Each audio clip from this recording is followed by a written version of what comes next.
Well, dear students, myself Dr. Ashish Kar, Associate Professor in Chemistry, SET, RN Ruia government college, Ramgarh Shekhawati, district Sikar, Rajasthan. बच्चों, BSc part second inorganic chemistry में first paper inorganic chemistry में हमने topic start किया हुआ है acids and bases. बेटा ऐसा है कि यहां पर हम ब्रोंस्टेड एंड लॉरी ने एसिड एंड बेसिस का जो कॉन्सेप्ट दिया, राइट, उसमें मैंने ये पार्ट फिफ्थ है और इसे कंटिन्यू किया है पार्ट फोर्थ से। हमने फोर्थ पार्ट में, चौथे भाग में, भाग 4 के अंदर हमने देखा था कि किस तरह से वे पदार्थ जो H+ आयन अधिक मात्रा में देते हैं उन्हें हम प्रबल अम्ल कहते हैं, और जो OH- अधिक मात्रा में देते हैं उन्हें हम प्रबल क्षार कहते हैं। और यहां पर हमने एक उनका वियोजन स्थिरांक अम्ल के लिए Ka और बेसिस के लिए Kb, राइट, ये मैंने आपको बताया था। Dissociation constant of acids and dissociation constant of basis. बच्चों, ये रिएक्शन मैंने यहां पर रिपीट की है। ये रिएक्शन भाग 4 में लास्ट पे मैंने लिखा था, लेकिन ये यहां पर हमें इसको बताना जरूरी है क्योंकि अमोनिया, हम नॉर्मली ये मानते हैं कि अमोनिया गैस जब हम वाटर में पास करते हैं तो फॉर्मेशन होता है ammonium hydroxide, and ammonium hydroxide is a weak base. ये एक दुर्बल क्षार होता है, राइट। जैसे हम कहते हैं NaOH is the strong base while NH4OH is the weak base.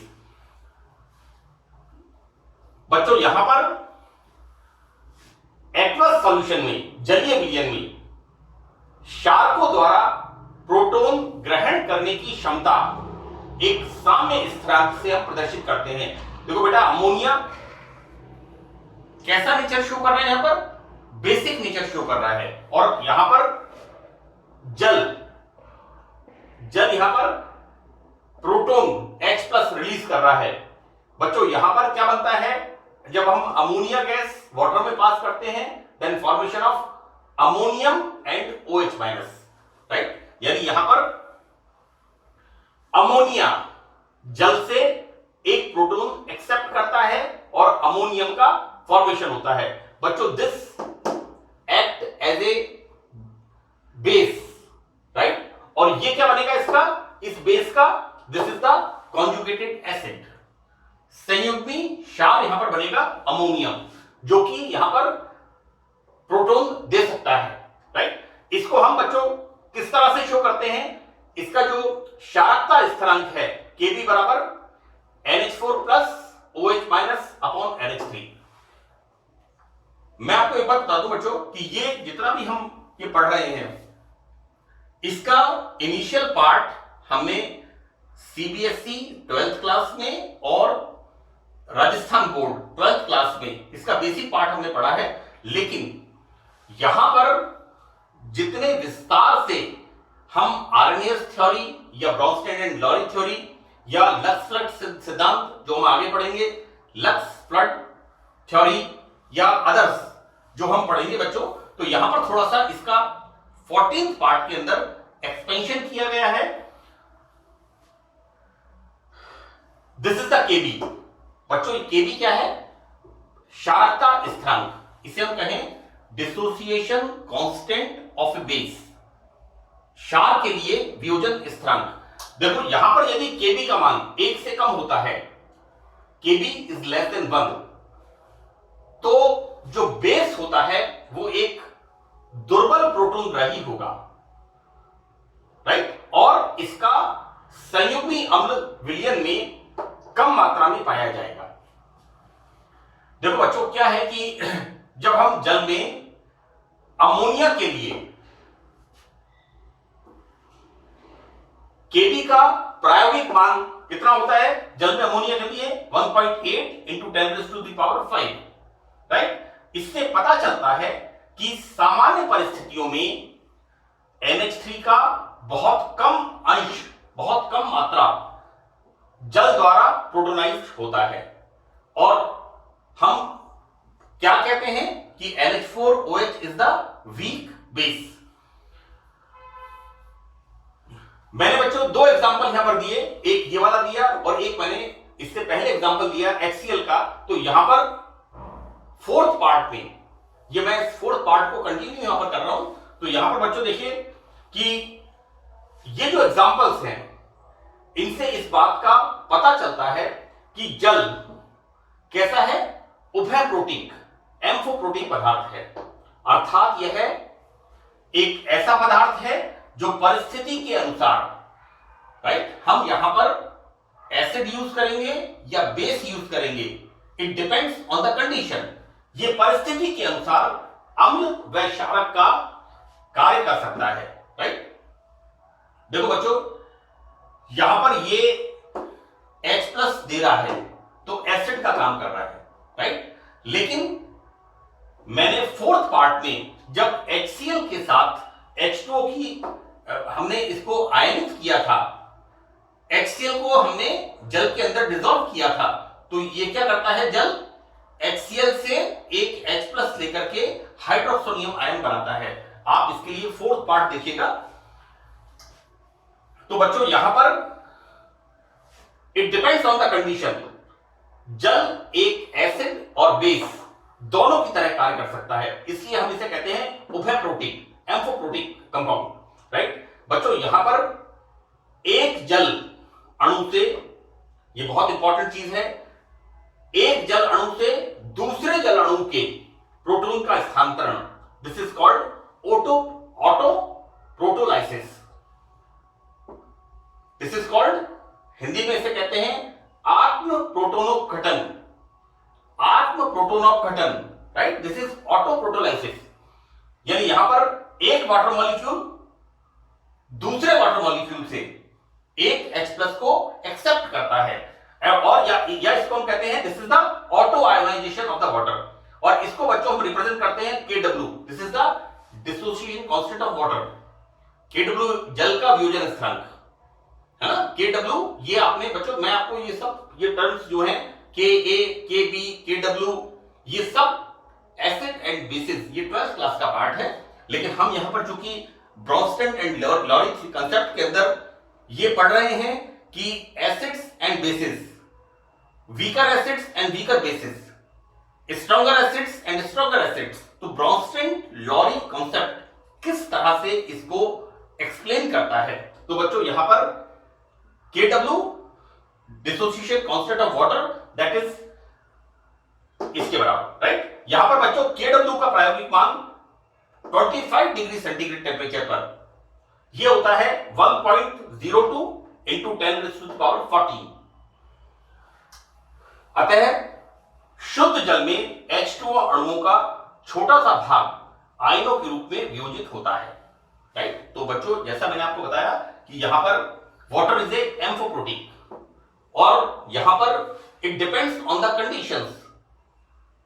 जल एक एसिड की तरह काम करता है और एक क्षारक की तरह काम करता है, परिस्थिति के अनुसार कि हमने इसके अंदर किस तरह के यौगिक का हम इलेक्ट्रोलाइसिस यहां पर करवाते हैं। मैंने एक एग्जांपल यहां पर दिया है बच्चों इसका, ये एग्जांपल मैंने इसको यहां आगे बताया है कि NH3 एक बेस है और ये क्या कर रहा है, NH3 यहां पर जल से एक प्रोटॉन एक्सेप्ट करता है, राइट। तो यहां पर बच्चों ये प्रोटॉन देता है, जल तो हो गया एसिड और NH3 प्रोटॉन एक्सेप्ट कर रहा है, so it's act as a, NH3 is act as a base, right. तो बच्चों यहां पर NH3 क्षारक की स्ट्रेंथ को बताने के लिए, प्रबलता को बताने के लिए हम इसके संयुग्मी अम्ल के निम्न साम्य पर, बच्चों देखिए दिस इज द NH3 और इसका कॉन्जुगेटेड एसिड कौन सा होगा, NH4+, राइट। तो देखो यहां पर NH4+ जब वाटर के साथ हम इसको मिक्स करेंगे, अमोनियम आयन, ये किस तरह से अपघटित होगा, इट विल फॉर्म NH3 और यहां से H+ निकल के फॉर्मेशन ऑफ हाइड्रोक्सोनियम। और हम इसको बोलेंगे Ka। Ka this is the, इसका जो कॉन्जुगेटेड एसिड है उसका वियोजन स्थिरांक बराबर this NH3 hydroxonium upon NH4 plus. This is the equation second. बच्चों this is the equation first and this is the equation second. यहां पर हमने अमोनिया को वाटर में सॉल्युबल किया था, यहां पर NH4 प्लस बनता है। Here NH3 is act as a base while here NH4 plus is the conjugated acid of NH3, correct? So that यहां पर इक्वेशन फर्स्ट एंड सेकंड हम क्या लिखते हैं, this is Kb and this is Ka। तो Ka बराबर Ka into Kb। बच्चों यहां पर हमने इस वैल्यू को यहां पुट किया है NH3 H3O plus NH4 plus into Kb का मान कितना है यहां पर बच्चों, NH4 plus OH minus and NH3, right? और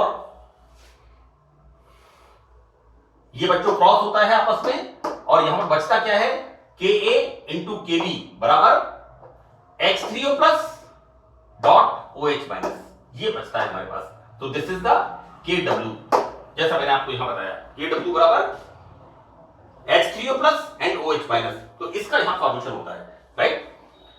बच्चों इस समीकरण में किसी ताप पर Kw जल का वियोजन स्थिरांक का मान स्थिर है, राइट? अतः किसी क्षारक के लिए वियोजन स्थिरांक Kb का मान जितना अधिक होगा, राइट? यहां पर देखो बेटा, Kb का मान जितना ज्यादा होगा Ka का मान उतना कम होगा।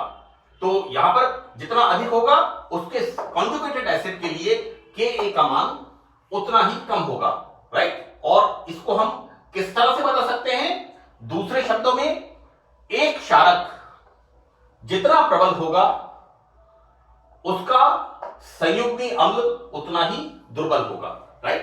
तो ये बच्चों हमारा Bronsted and Lowry acid base strength हम किस तरह से इसको एक्सप्लेन करते हैं, ये यहां पर समाप्त होता है। मैं एक बार आपको फिर बता दूं कि आरएनएस का सिद्धांत, राइट? और आरएनएस के सिद्धांत में हमने क्या पढ़ा था, solvent water is the important, right? कि कोई भी पदार्थ या कोई भी कंपाउंड जब हम जल के अंदर उसे डिसॉल्व करते हैं तो वो H प्लस आयन देता है, उसे हम एसिड बोलेंगे। और जब जल में कोई पदार्थ इलेक्ट्रोलाइज होकर के, राइट, अपघटित होकर के OH माइनस देता है, उसको हम बेस बोलेंगे। बच्चों आरएनएस सिद्धांत में जो सॉल्वेंट वाटर है उसको हमने प्रायोरिटी दी थी, जबकि ब्रॉन्स्टेन एंड लॉरी कांसेप्ट हम देख रहे हैं, यहां पर क्या होता है, यहां पर सॉल्वेंट की प्रायोरिटी नहीं है, राइट? यहां पर कंपाउंड इटसेल्फ जो H प्लस देगा वो एसिड होगा और जो OH माइनस देगा वो बेस होगा, राइट? तो बच्चों हमने यहां पर ये पार्ट ब्रॉन्स्टेन एंड लॉरी कॉन्सेप्ट का हमने खत्म किया है। इसके अंदर एक छोटा सा पार्ट और है, इसको मैं पार्ट 6 के अंदर इसको एक्सप्लेन करूंगा। एक बात बताना बहुत जरूरी है कि यहां पर दो यूनिट्स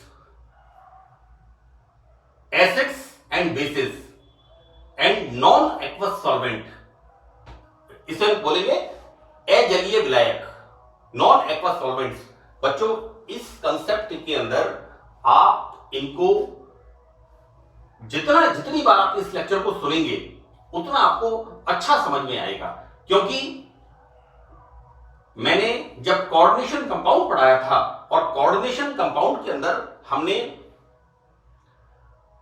उप सहसंयोजक यौगिकों में कोऑर्डिनेट बॉन्डिंग के बारे में पढ़ा था, राइट? वहां पर हम क्या देख रहे थे, एक कॉम्प्लेक्स को समझाने के लिए हमने कह दिया inner orbital complex, spin paired complex, और उसको हमने बोल दिया D2sp3। और वहीं दूसरे के अंदर हमने क्या कह दिया कि स्पिन पेयर नहीं होती, इसलिए बाहर के डी कक्षक 4D कक्षक पार्टिसिपेट करते हैं, राइट? तो हमने वहां पर कह दिया आउटर ऑर्बिटल कॉम्प्लेक्स, राइट? दो। तीसरी बात, एक इलेक्ट्रॉन लोअर ऑर्बिटल से फ्लिप करके हायर ऑर्बिटल्स में चला जाता है। इस तो कहने का मतलब यहां पर यह है कि जिस तरह से कोऑर्डिनेशन कंपाउंड पे हमने देखा कि फ्लक्चुएशंस जगह जगह पर हम देखते हैं जो पाउलिंग ने दिया था, इसी तरह से यहां पर जो एसिड बेस का कंसेप्ट है, तो एसिड एंड बेसिस के कंसेप्ट के अंदर हम हर मतलब लेक्चर के अंदर कुछ ना कुछ वेरिएशन हम देखते जा रहे हैं, राइट। तो यहां पर ये जरूरी है कि आप इन लेक्चर्स को ध्यान से सुने। और एक बात मैं आपको बता दूं कि मैं अभी तक जितने भी पार्ट, चाहे वो ऑर्गेनिक केमिस्ट्री के हो, चाहे वो इनऑर्गेनिक केमिस्ट्री के हो, मैंने काफी हद तक लास्ट ईयर के जो क्वेश्चन पेपर्स हैं, नंबर 1, नंबर 2, जिस तरह के क्वेश्चंस पूछे जा सकते हैं उन क्वेश्चंस के आंसर्स को भी मैंने इसके अंदर इंक्लूड किया है।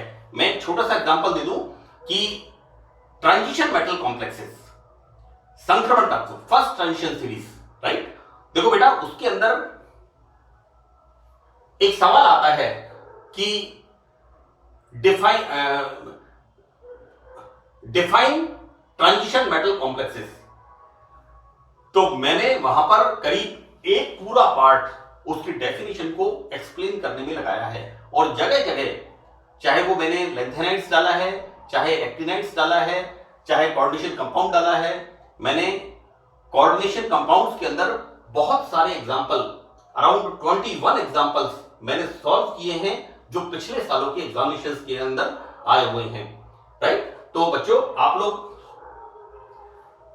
Specially acid and bases and non aqueous solvents, इनके लेक्चर्स को आप कई बार सुनिए, जिससे आपको जितना बार आप इसको बार बार रिकॉल करेंगे उतना आपके अच्छा इसके अंदर कंसेप्ट क्लियर होंगे। तो that's all in this lecture. Thank you.